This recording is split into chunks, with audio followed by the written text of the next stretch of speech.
గురుర్బ్రహ్మ గురుర్విష్ణు చూసుకో. గురుదేవో మహేశ్వర గురు సాక్షాత్ పరబ్రహ్మ తస్మై శ్రీ గురవే నమ. అగజానన పద్మార్కం గజానన మహర్నిశం అనేకదం త్వం భక్తానాం ఏకదం తముపాస్మహే. అజ్ఞానతిమిరాంధస్య జ్ఞానాంజనశలాకయా చక్షుర్మీలితం యేన తస్మై శ్రీగురవే నమః. యఃకర్తా జగతాం భర్తా సంహర్తా మహసాం నిధిః ప్రణమామి తమాదిత్యం బహిరంతస్తమోపహం. యఃకర్తా జగతి మొత్తానికి అయినటువంటి కర్త ఎవడు?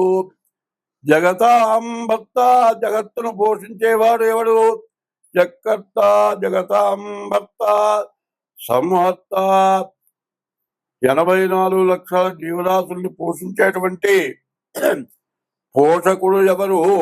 యఃకర్త జగతాం భర్త సంరక్షకుడు అటువంటి వాడు ఎవరు? యఃకర్త జగతాం భర్త సంహర్త మహసాం నిధి.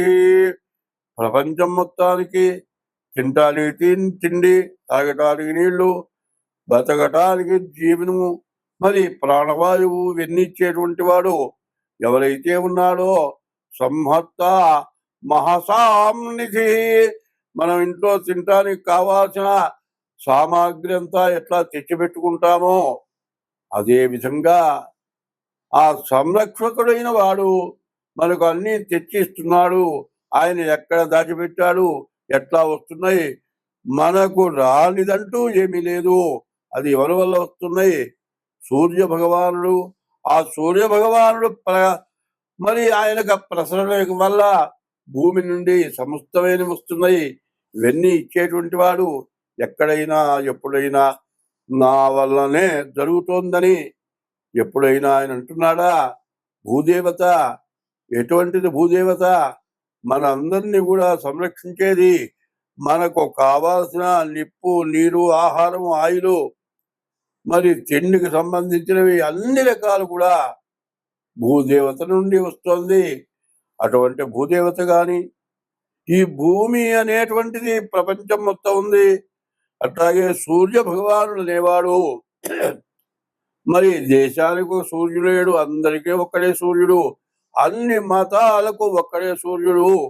అటువంటి సూర్య భగవాను మనకు అన్ని ఇస్తున్నటువంటి తల్లి అయినటువంటి ఆ భూదేవతని మనస్ఫూర్తిగా నమస్కారం చేసి ప్రార్థన చేసి ఈ రోజున ఆగస్టు నెల 2025 సంవత్సరం ఆగస్టు నెలలో ఇప్పుడు గ్రహస్థితి వల్ల వస్తూ ఉన్నటువంటి సమస్యలన్నీ కూడా మనం పూర్తిగా తెలుసుకోవాలి అనేటువంటి ఉద్దేశంతో ఈరోజు ప్రారంభం చేస్తూ ఉన్నాను.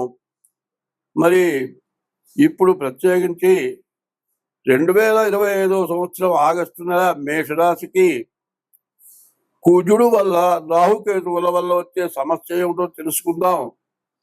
కుజుడు కన్యారాశికి వచ్చాడు. రాహువేమో కుంభంలో ఉన్నాడు, కేతువేమో సింహంలో ఉన్నాడు. ఈ మధ్యలో ఏ గ్రహాలు లేకపోవటం వల్ల పూర్తిగా కాలసర్ప దోషం. ఈ కాలసర్ప దోషం వల్ల వచ్చే సమస్య ఏమిటి? ప్రతి వ్యక్తికి కూడా సమస్యే. ఎందుకంటే ప్రతి వృత్తిలో ఎవరికి ఆదాయం సరైనటువంటిది ఇప్పుడు లేకుండా పోతుంది. కారణం ఏంటి? వర్షాలు. ఏ పని చేయడానికి కుదరదు. ఈ వర్షం వల్ల సమస్యలు, ఆదాయం లేకపోవటం. మరి ఈ ఆదాయం లేనటువంటి సమయంలో మరి తినడానికి ఆహారం అన్నీ కావాలి. ఏది లేదు ఎట్లా జరుగుతుంది?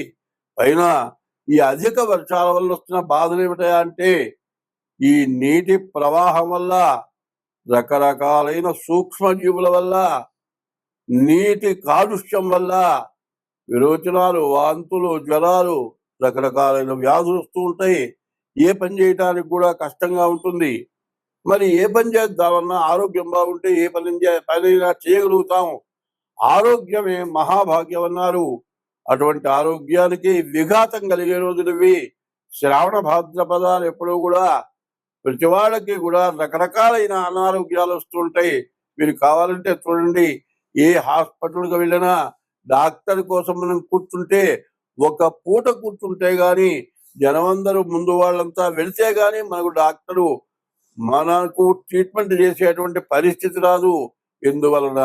వాతావరణం కాలుష్యం, నీటి కాలుష్యం, మరి ఈ వానకి తడటం వల్ల, కాలుష్యమైన నీటి వల్ల మరి డాక్టర్లు చెబుతూ ఉంటారు, ఈ శ్రావణ భాద్రపద మాసాల్లో అందరూ కూడా కాగబెట్టిన నీళ్లు తాగమని చెబుతారు. అటువంటిది మనం పాటిస్తున్నామా? పాటించటం లేదు. ఆ కాగబెట్టిన నీళ్లు తాగడమే కాదు, రాహుకేతువులు కుజుడు వల్ల చాలా సమస్యలు బాగా ఎక్కువైనాయి. ఇంతకుముందు సింహరాశిలో శని కుజుడు కలిసి కేతు కుజుడు కలిసి ఉన్నారు. కుజవత్రాహు శనివత్కేతు అని కుజకేతువులు కలిస్తే చాలా ప్రమాదమైనటువంటి పరిస్థితి ఉంటుంది. కాబట్టి ఈ కుజకేతువులు రాహుకేతువుల మధ్య ఈ మేషరాశికి వచ్చేటువంటి ఫలితం ఏమిటి? మేషరాశి నుండి మీనరాశి వరకు చెప్పుకుందాం మనం. ముఖ్యంగా ఇది ఇప్పుడు చెప్పింది మొత్తం ప్రతి రాశికి కూడా కలపమని చెబుతూ ఉన్నాను. కాబట్టి ఈ చెప్పినటువంటి మొత్తం కూడా ప్రతి రాశికి మేషం దగ్గర నుంచి మీనం వరకు కలిపి ఏ రాశి ఫలితం ఆ రాశికి చెబుతాను. అది వినవలసిందిగా చెబుతూ ఉన్నాను. 2025 సంవత్సరం ఆగస్టు నెల 12వ రాశి మీన రాశికి 2 సంవత్సరాలన్నర అయిపోయి మార్చి 30కి రెండో భాగంలోకి జన్మకి శని వచ్చాడు. 2 సంవత్సరాలన్నర అయిపోయి రెండో భాగంలోకి శని వచ్చాడు. ఈనాడు శని జరుగుతోంది. ద్వాదశంలో రాహు ఉన్నాడు. రాహుకేతువుల మధ్యలో గ్రహాలు పడ్డాయి. ఈ మీనరాశి పరిస్థితి, ఒక పక్క ఏలినాడు శని, ఒక పక్క రాహుకేతువులు పడ్డారు. దీనివల్ల చాలా ఇబ్బంది అవుతుంది. ఎట్లా ఉన్నదంటే, ఒక మనిషిని చూస్తాము, వాడు ఎంతో వృత్తి సంపాదిస్తాడు, ఎంతో గొప్పగా బతుకుతాడు, కలెక్టర్ చేస్తాడు, కానీ కాళ్ళు లేవు, చేతులు లేవు. ఈ కాళ్ళు చేతులు లేకుండానే టీవీలో చూస్తూ ఉంటాం. వాళ్ళు చిన్నగా ముడితో జరుగుతూ వెళ్తూ ఉంటారు. వాళ్ళ పక్కన ఎంతోమంది ఆఫీసుల చుట్టూతా తిరుగుతారు. మరి కాళ్ళు చేతులు లేని వాళ్ళు కూడా వాళ్ళంత బాగా సంపాదించి జిల్లా కలెక్టర్ చేస్తున్నారు అంటే వాళ్ళ జాతకం ఎంత మంచిదైతే చేస్తున్నారు.